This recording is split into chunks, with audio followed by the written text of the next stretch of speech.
Welcome to our channel. నేను మీ అవని. మనం కథలోకి వెళ్ళిపోయే ముందు మన ఛానల్ని తప్పకుండా సబ్స్క్రైబ్ చేసుకోండి. అలాగే లైక్ చేయండి, తప్పకుండా షేర్ చేయండి. కథ ఎలా ఉందో వినేసి వెళ్ళిపోకుండా ప్లీజ్ కామెంట్ ఇవ్వండి. క్షమించాలి గోస్ట్ లవ్ ఇవ్వనందుకు. గోస్ట్ లవ్ రాస్తున్న ఎండింగ్ పార్ట్ రేపటి లోపల అప్లోడ్ చేస్తాను. ప్లీజ్ వెయిట్ చేయండి. ఇక ఆలస్యం చెయ్యను. Devil of romance part 54. అత్తయ్య మీకోసం వారం తర్వాత ముహూర్తం పెడితే ఈ వారంలోపు అని ఏదో అనబోయింది. కానీ జై కోపంగా పోవే కోతి అంటూ తన్ని పట్టుకోబోయాడు కొట్టడానికి అన్నట్టు. కానీ ఆమె అల్లరి చేస్తూ జై జుట్టును చెడిపేసి పరిగెత్తుకుంటూ కార్ దగ్గరికి వెళ్ళిపోయింది. కానీ అప్పుడే అటుగా ఒక కార్ ఆమె పైకి సడన్గా వచ్చేసింది. అందరూ ఆ సిచ్యువేషన్ని అస్సలు ఊహించలేదు. నవ్వుతూ ఆమె పరిగెత్తుకుంటూ కార్ దగ్గరికి వెళ్ళింది అని అనుకున్నారు. కానీ ఒక్కసారిగా ఆమె దికి కార్ రావడంతో జై కూడా కొద్దిగా దూరంగానే ఉండడం వల్ల అతడు కూడా ఎంత ఫాస్ట్గా వచ్చినా ఆమె వెంట రాలేకపోయాడు జై. కానీ దగ్గరికి అతడు వచ్చేలోపు కార్ ఆమెపైకి దూసుకొచ్చింది. అందరూ భయంతో కళ్ళు మూసుకున్నారు గట్టిగా అరుస్తూ. అంతలోపు ఆమెకు ఏదైనా అయ్యింది అనే ఆ ఊహ కూడా అక్కడున్న తన కుటుంబం అంత చిన్నప్పటి నుంచి అంత గారాబంగా పెంచిన వాళ్ళు అలా చూసి ఒక్క క్షణం తట్టుకోలేకపోయారు. ఒక్క క్షణం వాళ్ళకి ఏదో పెద్ద శబ్దం రావడంతో తేరుకొని చూడగా అక్కడ తన మీదికి వస్తున్న ఆ కారుకి అడ్డంగా ఇంకో కార్. ఎలా అంటే ఆ కార్ ఆమెకు డాష్ ఇస్తుంది అని ఆ ఊహ కూడా తట్టుకోలేక చాలా ర్యాష్గా వెళ్ళి ఆ కార్కి ఇంకో కార్ గట్టిగా గుద్దేసింది, డాష్ ఇచ్చింది. మన ఆద్వి పాప ఒక పక్కకి కిందికి వంగి మోకాళ్ళపై కూర్చొని భయపడిపోతూ చెవులకు చేతులు అడ్డు పెట్టుకొని వణికిపోతూ ఉంది, కిందికి తల వంచేసి. ఒక్కసారిగా వచ్చిన శబ్దానికి అందరూ తేరుకున్న ఆద్వి మాత్రం కళ్ళు తెరవలేదు. భయంగా అలాగే భయపడుతూ అక్కడే ఉంది. కానీ ఎవరైతే ఇందాక కార్కి అడ్డంగా ఇంకో కార్ వచ్చి ఆగిందో అందులోని వ్యక్తి పరుగులాంటి నడకతో కారులో నుంచి దిగి ఆమె వైపు వచ్చి, బుజ్జి ఏం కాలేదు కదా అంటూ ఆమెను గట్టిగా హత్తుకున్నాడు. ఎందుకో తెలియదు ఆద్వికి అతడు మొహం చూడకపోయినా అతడు గుండె చప్పుడు ఆమె కోసం ఎంత పాకులాట పడుతుందో, ఎంత టెన్షన్ పడుతుందో అర్థమై కళ్ళు మూసుకొని రామ్ అంటూ వచ్చిన అక్కడ విక్రాంత్ని చూసేసరికి రామ్ అనుకొని గట్టిగా హత్తుకుంది. అక్కడ అందరూ ఆశ్చర్యంగా అలా చూస్తూ ఉండిపోయారు. విక్రాంత్ ఆమె రామ్ అని పిలవటం ఆ క్షణం నచ్చలేదు. కానీ మొదటిసారి ఆమె స్పర్శ అతనిలో వెయ్యింతలు ఆమెపై ప్రేమ ఇంకా ఎక్కువయ్యేలా చేస్తూ ఉంటే మెల్లగా ఆమె నుదుటిపై ముద్దు పెట్టి, నిజంగా నీకేదైనా అయ్యింది అనే ఊహనే నేనెందుకు తట్టుకోలేను బుజ్జి అంటూ గట్టిగా ఆమెను ఇంకా గుండెల్లో పొదువుకున్నాడు. ఆమె కూడా అంతే గట్టిగా అతన్ని హత్తుకుంది. నన్ను వదిలి వెళ్ళిపోకు, నాకు భయంగా ఉంది అంటూ ఏడుస్తూ ఉంది. జై ముందుకు అడుగు వేసి ఆద్వి అని పిలిచాడు. ఎందుకంటే అక్కడ ఉన్న ఎవరికి ముందుకు అడుగు వేసే ధైర్యం లేకపోయింది ఆ క్షణం. కానీ అతడు మాత్రం ముందుకు వచ్చి పిలిచాడు. ఒక్క క్షణం తేరుకున్న ఆమె మెల్లగా అతన్ని వదిలి అతని వైపు తదేకంగా చూసింది. కానీ అక్కడ రామ్ కాదు విక్రాంత్ ఉండేసరికి ఆమె ఒక్క క్షణం ఉలిక్కిపడి భయపడిపోతూ టక్కున లేచి పైకి లేచి నిల్చోబోయింది. కానీ ఆమె కాలికి ఇందాక సడన్గా అలా కారు వచ్చేసరికి కాలు స్లిప్ అవ్వడంతో నరం పట్టేసి నొప్పిగా అనిపించి అమ్మా అని అంది ఆద్వి. ఆమె బాధ అతడికి అర్థమయ్యిందేమో. బుజ్జి నీకేం కాలేదు కదా అన్నాడు. ఆమె అయోమయంగా చూస్తూ అతడి వైపు అలాగే ఉండిపోయింది. అతడు చొరవగా జై తనని పట్టుకో అని అంటూ అతడే చొరవగా ఆమె కాలిని అతని చేతిలోకి తీసుకున్నాడు విక్రాంత్. జై కూడా విస్తుపోయాడు. అతడు కళ్ళలో అంత ప్రేమ, ఎప్పుడు ఆద్వి పైన అంత ప్రేమను తన తమ్ముడు కళ్ళల్లో కూడా చూడలేదు జై అతడు. అలాంటిది కానీ విక్రాంత్ కళ్ళలో అతడి కళ్ళలో కనిపిస్తున్న ప్రేమ అంతులేనంత. అది చూడగానే ఒక్క క్షణం జైకి విక్రాంత్ ఆద్వికి కరెక్టేమో అని అనిపించింది జైకే. అతడు కాలు పట్టుకోవడంతో ఆద్వి బ్యాలెన్స్ చేసుకోలేక పడిపోతుంది అని గమనించిన జై ఆమెకు చెయ్యి పట్టుకొని సపోర్ట్ ఇచ్చాడు ఆ క్షణం. కానీ విక్రాంత్ ఆమె కాలు పట్టుకోగానే ఏదో కొత్త ఫీలింగ్ ఆమెకు ఆమె మనసులో కలిగింది. కానీ అది బయటికి కనిపించనివ్వలేదు. అట్ ది సేమ్ టైం నొప్పి కూడా కనిపించి, బావా నొప్పిగా ఉంది అంటూ ఏడుస్తూ చిన్నపిల్లలా చెప్తూ ఉంటే అప్పుడే చుట్టూ వచ్చిన తన ఫ్యామిలీ కూడా చూస్తూ ఉన్నారు వింతగా. విక్రాంత్ చేసేది మొదట ఆమె కాలుని అతడి చేతిలోకి తీసుకొని, ఆద్వి ఈరోజు నువ్వు ఈ డ్రెస్లో చాలా క్యూట్గా ఉన్నావు తెలుసా అంటూ చెప్పడం మర్చిపోయాను. మీ కాలేజ్ ఫ్రెండ్ మానసకి పెళ్ళయింది, నువ్వు ఎందుకు వెళ్ళలేదు అని అన్నాడు విక్రాంత్. అతడు అక్కడ వాళ్లకు అసలు ఒక్క క్షణం ఏం అర్థం కాలేదు.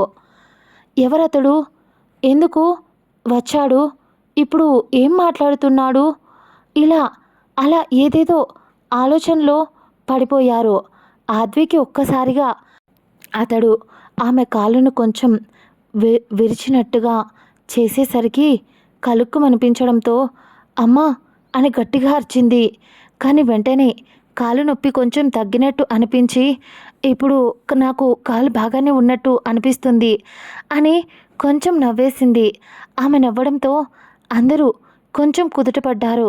కానీ అందరి చూపు విక్రాంత్ వైపే చూస్తూ ఉండడంతో అతడు కొంచెం ఇబ్బందిగా పైకి లేచి ఆద్వి వైపు చూస్తూ, క్షమించండి, నాకు తెలిసిన వాళ్ళు అనుకొని కాపాడడానికి వచ్చాను. తీరా చూస్తే తను వేరే ఎవరో, కానీ హెల్ప్ కోసం అని చెప్పి తన్ని ఊరికే డైవర్ట్ చేయడానికి అలా ఏదేదో వాగాను తనకి హెల్ప్ చేయడానికి అంటూ వాళ్ళు ఏదో అడగబోయేలోపు అక్కడి నుంచి అతడు వెళ్ళిపోయాడు.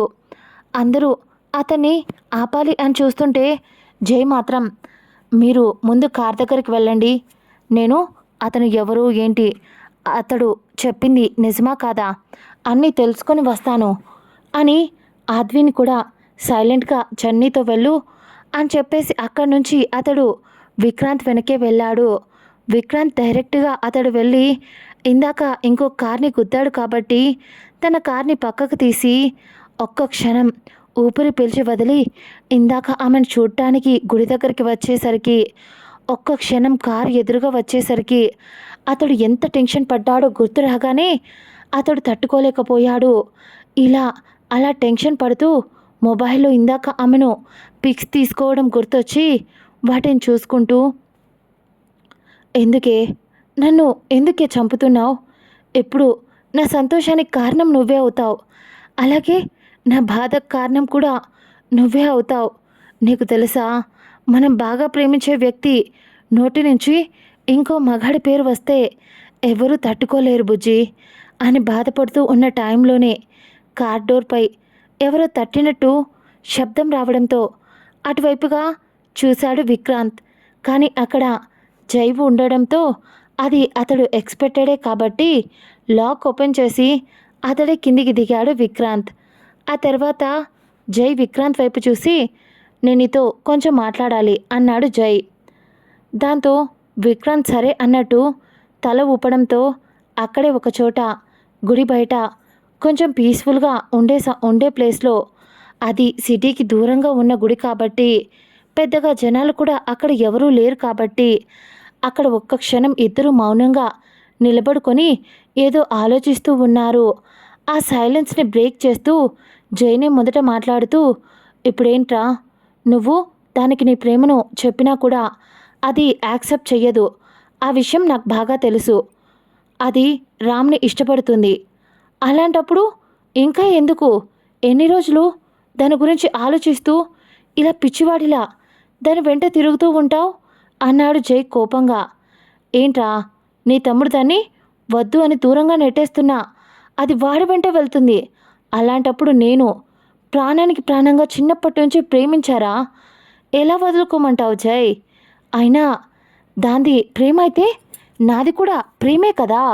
ముఖ్యంగా జై, వాడు నీ తమ్ముడు అని కాకుండా ఒకవేళ వేరే ఎవరో అయితే అది వాడినే ప్రేమిస్తూ ఉంటే నువ్వు నా ప్రేమను ఇలా వదులుకోమని చెప్తావా జై అన్నాడు విక్రాంత్ కొంచెం కోపంగా.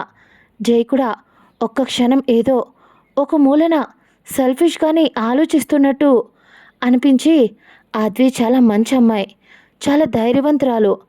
అలాంటి అమ్మాయి తన తమ్ముణ్ణి కొంచెం ఎలాగైనా నెమ్మదస్తుడు కాబట్టి నోరు తెరిచి ఎవరితోనూ ఇది అని చెప్పలేడు కాబట్టి అతడికి ఆద్వినే అన్నీ అయితే అన్నీ అయి చూసుకుంటుంది అని ఎక్కడో ఒక మూలన ఒక సెల్ఫిష్నెస్తో చేతులారా ఆమె భవిష్యత్తును రామ్ చేతిలో పెడుతున్నాడా జై అని అనిపించింది.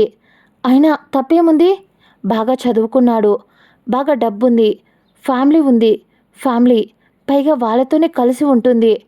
ఇలాంటివి అన్నీ ఆలోచించి ఆమె ప్రేమిస్తున్న తన తమ్ముణ్ణే కాబట్టి అడ్డుపడలేదు జై. కానీ జై చేసిన ఒకే ఒక్క తప్పు, తన తమ్ముడి కోసం తన ప్రాణ స్నేహితుడు, చిన్నప్పటి నుంచి కలిసి పెరిగారు ఇద్దరు, అలాంటి ప్రాణ స్నేహితుడిని కూడా దూరం పెడుతూ వచ్చాడు జై. ఏ రోజైతే తనకు రామ్ కలిశాడో ఆ రోజు నుంచి జై కొద్ది కొద్దిగా విక్రాంత్ని దూరం పెట్టడం మొదలుపెట్టాడు. అతడు దూరం పెట్టాడు అని అది జైకి కూడా తెలియకుండా అలా అయిపోయింది. ఎలా అంటే ఎప్పుడైనా రామ్తో ఆడుకోవడానికి చిన్నప్పుడు తన ఇంటికి వచ్చిన జై తన తమ్ముడితో కలిసి బయటికి వెళ్ళాడనో, లేదా తన తమ్ముడితో తన నాన్న మహేంద్ర గారిని కలవటానికి వెళ్ళాడనో, ఇలా ఏదేదో ఒకటి విక్రాంత్ని జైని కలవనివ్వకుండా వాళ్ళిద్దరి మధ్య చిన్నగా చిన్నప్పుడు ఉండే ఇన్మెచ్యూరిటీ వల్ల ఇద్దరి మధ్య ఏర్పడిన దూరం ఇది. ఇలా ఇద్దరి మధ్య ఒక కోల్వార్ జరుగుతూ వచ్చింది. ఒకసారి ఆద్వి రామ్ని ఎవరో ఏడిపించారని గొడవకు కూడా వెళ్ళింది కదా, అది విక్రాంత్తోనే. ఎందుకంటే అతడు ఎంత మంచివాడైనా చిన్నప్పుడు ఉండే కోపం, ఒక రకమైన అసూయతో తన ప్రాణ స్నేహితుడిని దూరం చేశాడు అనే కోపంతో, ఉక్రోషంతో రామ్ని కావాల్సిందే ఏడిపించాడు. కానీ అతడు ఊహించలేదు ఆద్వి మధ్యలోకి వస్తుంది అని. రామ్కి సపోర్ట్గా జై వస్తాడు అని అనుకున్నాడు. తట్టుకోలేక డైరెక్ట్గా ఆద్విని వెళ్ళి గట్టిగా, నువ్వు కనుక వాడితో మాట్లాడావే అనుకో చంపేస్తాను చెప్తున్నా అంటూ బెదిరించాడు. అప్పట్లోనే ఆ వయసులోనే అతడు అలా బెదిరించేసరికి అప్పట్లో మన పాపకి అస్సలు హెల్త్ బాగుండేది కాదు. అందుకే తను విక్రాంత్ అలా తన పైకి గట్టిగా అరవటం, తన్ని గదమాయించడం అవన్నీ తట్టుకోలేక తను కళ్ళు తిరిగి పడిపోయింది. అప్పుడు అర్థమయ్యింది అతడికి తను చేసిన తప్పేంటో అని. కానీ వెంటనే ఆమెను అప్పట్లోనే తనకంటే పెద్దవాడు కావటం వల్ల ఆమెను భుజంపై ఉప్పిక్కించుకొని ఆమె స్పృహలో లేకపోయినా ఇంటిదాకా మోసుకెళ్ళాడు. తనను అలా చూసి ఏమైంది ఆద్వికి అంటూ ఆద్వి అమ్మ నాన్న ఆద్విని చేతుల్లో తీసుకొని కొంచెం భయపడుతూ తల్లి లేరా అంటూ లేపారు. కానీ తను లేవలేదు. అప్పుడు విక్రాంత్ ధైర్యం చేసి, అంకుల్ తను నాతోనే ఆడుకోవాలి, నాతోనే మాట్లాడాలి అని నేను తన్ని ఏమీ అనలేదు, కేవలం తన్ని గట్టిగా అరిచాను అంతే అన్నాడు విక్రాంత్. ఒక 15 సంవత్సరాల పిల్లోడు అలా చెప్తూ ఉంటే ఆయన ఆశ్చర్యంగా చూశాడు విక్రాంత్ వైపు. అప్పటికే ఆద్వి తల్లి, ఏమండి తన బట్టలకు బ్లడ్ అంటుంది అని ఆవిడకేదో అర్థమై తన్ని ముందే రూమ్లోకి తీసుకెళ్ళండి అని అక్కడ చెప్పేసరికి ఇక్కడ మన విక్రాంత్ మాత్రం కనీసం ఒక్కడుగు వెనక్కి కూడా వెయ్యలేదు. అలా చూస్తూ ఉండిపోయాడు. ఆ తర్వాత ఆద్వి నాన్నగారు కంగారుగా టెన్షన్గా ఆమెను లోపల పడుకోబెట్టి ఆ తర్వాత వచ్చిన ఆద్వికి ఏమైంది అంకుల్ అని అటువైపు చూస్తూ ఉన్న విక్రాంత్ ఆయన వైపు చూస్తూ ఉంటే విక్రాంత్ని ఇలారా అంటూ అప్పటికప్పుడు అతడికి బట్టలు తెప్పించి, ఫ్రెష్ అయ్యిరా నాన్న, నీ బట్టలకు బ్లడ్ అయి ఉంటుంది అని చెప్పారు. విక్రాంత్ కొంచెం కంగారుగా వణుకుతున్న గొంతుతో, అంకుల్ తనకేం కాలేదు కదా అని అడిగాడు. విక్రాంత్ నాన్న ఆద్వి నాన్న ఇద్దరు బెస్ట్ ఫ్రెండ్స్. ఒకప్పుడు ఏదో మాట్లాడుకుంటూ ఇద్దరు సిట్టింగ్ వేసినప్పుడు మాటల్లో మాటగా వచ్చింది టాపిక్. మా విక్రాంత్కి అసలు వాడు దేనికి ఎమోషనల్ అవ్వడు, అస్సలు ఏడుపు అనేదే రాదు, బాధ అనేది వాడి మొహంలో చూడలేదు. ఒకరోజు వాళ్ళమ్మ వాడికి 10 years ఉన్నప్పుడు వేడివేడి పాలు తీసుకెళ్ళి ఇస్తే అవి వాడు పొరపాటున ఏదో రాసుకుంటూ ఉండి మీద పోసేసుకున్నాడు. అయినా కూడా వాడికి ఏడుపు రాలేదు. అసలు నేను వాడిని అడిగాను, అసలు ఎందుకురా నువ్వు దేనికి అసలు కన్నీళ్ళు అనేవి రానివ్వవు అనే బాధ అనేది కూడా నీకు ఎప్పుడు కలగదా? నొప్పి అనేది కూడా ఏదైనా తగిలినా కూడా అస్సలు ఎమోషన్ అనేది ఉండదారా ఏంట్రా వెధవ అంటూ ఆయన చాలాసార్లు తిట్టాను మా వాడిని అంటూ విక్రాంత్ నాన్నగారు చెప్పారు ఆద్వి నాన్నగారితో. దాంతో ఆద్వి నాన్నగారు దానికి మీ వాడేమని చెప్పారా సమాధానం అనేసరికి చెప్పాడు, అదేంటంటే వాడు కన్నీళ్ళు ఎందుకు వేస్ట్ చేయడం, అంతగా ఎవరితో అటాచ్మెంట్ పెట్టుకోకపోవడమే బెటర్ కదా నాన్న అని చాలా సింపుల్గా చెప్పి, కన్నీళ్ళు చాలా విలువైనవి కాబట్టి నేను వాటి గురించి పట్టించుకోను, వేటి గురించి పట్టించుకోను, వాటిని నా దరిదాపుల్లోకి కూడా కన్నీళ్లను కూడా రానివ్వను అని చిన్నప్పుడే అతడు మెచ్యూర్డ్గా మాట్లాడాడు. అలాంటిది ఇప్పుడు ఆద్వి కోసం ఏడుస్తున్నాడు. ఆయన ఆశ్చర్యంగా తనకు ఏం కాలేదు, ముందు నువ్వు వెళ్ళి ఫ్రెష్ అయ్యిరా, తనకు ఏదైనా అయితే నేను ఇలా కూల్గా ఉంటానో చెప్పు అన్నారు ఆయన. దాంతో విక్రాంత్ అతడు కొంచెం శాంతించి వెళ్ళి ఫ్రెష్ అయి వచ్చాడు. అప్పటికే ఇల్లంతా హడావిడిగా ఉంటే అతడు ఏం అర్థం కాక 15 సంవత్సరాల అబ్బాయికి ఏమర్థమవుతుంది. దాంతో అలా చూస్తూ ఉన్నాడు ఆద్విని. అప్పుడు అతడి దగ్గరికి ఆద్వి తండ్రి వచ్చి ఇలారా అంటూ అతన్ని బయట గార్డెన్లో కూర్చోబెట్టి, ఇప్పుడు చెప్పు ఆద్వి ఎక్కడ పడిపోయింది అని అడిగాడు ఆయన. దాంతో మన విక్రాంత్, అది తను జై వాళ్ళ ఇంటికి కొద్ది దూరంలో ఒక పార్క్ ఉంది కదా అంకుల్, అక్కడ అక్కడ ఆడుకుంటూ ఉంది. అప్పుడు నేను తనతో గొడవ పడ్డా, అయినా నాదే తప్పు అంకుల్, నేను తన్ని గట్టిగా అరిచి ఉండాల్సింది కాదు అని అతడు ఒక నిమిషం చెప్పడం ఆపేసి నేలవైపు చూస్తూ ఉంటే విక్రాంత్ అని పిలిచాడు ఆయన. దాంతో ఆయన వైపు చూడగా, నేను నిన్ను చిన్నప్పటి నుంచి చూస్తున్నానురా, జై ఎలాగో నువ్వు కూడా అలాగే నాకు, నువ్వు వాడు ఇద్దరు బెస్ట్ ఫ్రెండ్స్, వాడి బిహేవియర్ వాడి యాటిట్యూడ్ ఎంత యారగెంట్గా ఉంటుందో నువ్వు కూడా వాడితో తిరిగి అలాగే తయారయ్యావు అని మీ నాన్న చాలాసార్లు నాతో చెప్పేవాడు. అలా నవ్వుతూ మాట్లాడుకునే వాళ్ళం. ఒకవేళ జైకి పెద్దయిన తర్వాత ఆద్వినిచ్చి పెళ్లి చేయకపోతే, ఒకవేళ నా ఇంటి కోడలు చేయరా, నా ఇంటికి కోడలుగా కాదు కూతురిగా చూసుకుంటా, నువ్వు తన్ని అచ్చం మీ అమ్మలా ఉంటుంది అని చాలాసార్లు అన్నావు కదా అని మీ నాన్న నాతో నా కూతుర్ని ఇచ్చేయమని అప్పుడే అడిగాడు. కానీ పెద్దయిన తర్వాత వాళ్ళ భవిష్యత్తు ఎలా ఉంటుందో మనకు తెలియదు కదా నాన్న, మీవి పసి మనసులరా, ఒకవేళ నువ్వు తనపై ఇప్పుడే హోప్స్ పెంచుకున్నా తన మనసును కాదని నేను తనని నీకు ఇవ్వలేను కదా. అలాగే అందుకే చెప్తున్నా, ముందు మీరు మీ కెరియర్ని బిల్డ్ చేసుకోండి. ఒకవేళ గుర్తుపెట్టుకో విక్రాంత్, నీ ప్రేమ స్వచ్ఛమైనదే అయితే అది నువ్వు ఎక్కడున్నా నిన్ను వెతుక్కుంటూ వస్తుంది. ఆ రోజు ఆయన అన్న మాటలు ఇక్కడ తగిలాయిరా అంటూ విక్రాంత్ చెప్పడం ఆపాడు జైకి. ఆ తర్వాత జై ఏం మాట్లాడకుండా అతడి వైపు చూస్తుంటే, ఏంట్రా నువ్వు చేసిన తప్పులన్నీ నీకు గుర్తొస్తున్నాయా జై? నీ తమ్ముడు వచ్చిన తర్వాత నువ్వు నన్ను ఇగ్నోర్ చేయడం గుర్తొస్తుందా జై అన్నాడు ఉక్రోషంగా, కోపంగా. దాంతో జై ఏం మాట్లాడకుండా సైలెంట్గా ఉండిపోయాడు.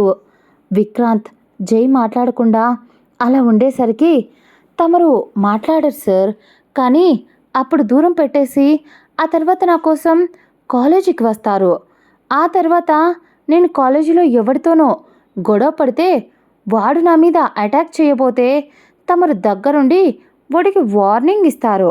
నేను నా లవ్ వల్ల తాగి నడి రోడ్డు మీద పడిపోతే ఎత్తుకెళ్ళి నైట్ అంతా భోజనం తినిపించి స్నానం చేయించి ఆఖరికి అండర్వేర్లు కూడా మార్చి ఫ్రెండివి కదా చూసుకుంటారు. కానీ ఇంత చూసుకున్నా కూడా నీ ప్రేమ ఒక ఫ్రెండ్గా నా మీద చూపించిన దానికంటే నీ తమ్ముడి మీద నువ్వు చూపించే ప్రేమ ఇంకా ఎక్కువరా.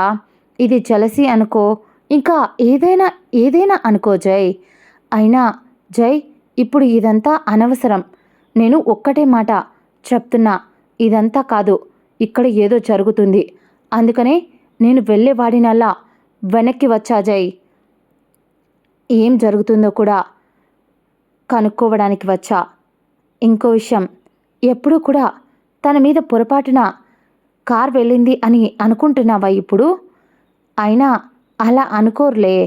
ఈ పాటికి తమరి మెదడులో ఏదో ఒకటి బాగా కొట్టేసుకుంటూ ఉంటుంది. తమరిది చాలా చార్జీపీటీ కన్నా చాలా ఫాస్ట్గా పనిచేస్తుంది కదా తమరి మైండ్ అన్నాడు కొంచెం సర్కాస్టిక్గా. జై ఇక్కడ ఏదో జరుగుతుంది అని నీకెలా తెలుసు అని అడిగాడు విక్రాంత్ని. విక్రాంత్ పొగరుగా నవ్వి, అయ్యో సార్, మీరు నన్ను అడుగుతున్నారా? ఇప్పుడు మీరు వెళ్ళకపోతే అక్కడ మీ ఫ్యామిలీ ఫీల్ అవుతుంది సార్.